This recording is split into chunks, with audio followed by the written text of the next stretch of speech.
When you need a shot of energy, what do?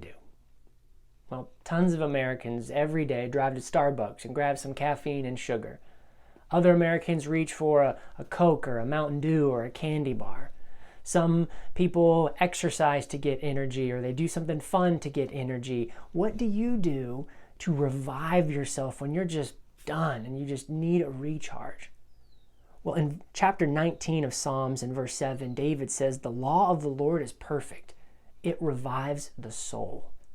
Now, revival is a real spiritual word and has a lot of cliches attached to it. So when you think revival, you might be like, oh, it's a tent meeting, or that's old hymns, or that's just too spiritual for me. I'm not into that. But revival is what happens when someone's giving someone CPR, or when they shock them back to life, or when someone's just passed out and you splash water on them and they just wake up to reality. And what David is saying here, he's saying, I don't need a cup of coffee to wake me up. I don't need a candy bar to get me going. The law of the Lord is enough to do that.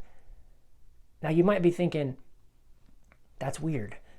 David, reading the 10 Commandments is not going to wake anybody up. But actually, when you understand God's law, it makes you so excited. You see, Christianity's done a bad job teaching that God's law is a bunch of random rules that you have to obey, and if you don't, he punishes you, and then if he does, he rewards you, and it's all about bribery and punishment and guilt and shame, and that is not reviving at all. But when you understand that God's law is just the way the world works, it's the way reality operates, and you realize, oh my goodness, if I do this, I can drastically increase the quality of my life and my relationships and my finances and my health, then all of a sudden the world opens up these new amazing possibilities, and you're like, this is amazing. If I start treating my wife the way God's law tells me to, my marriage is going to rock. If I start acting the way God wants me to at work, I'm going to have success and be a blessing. And then you just see how your whole life can be different.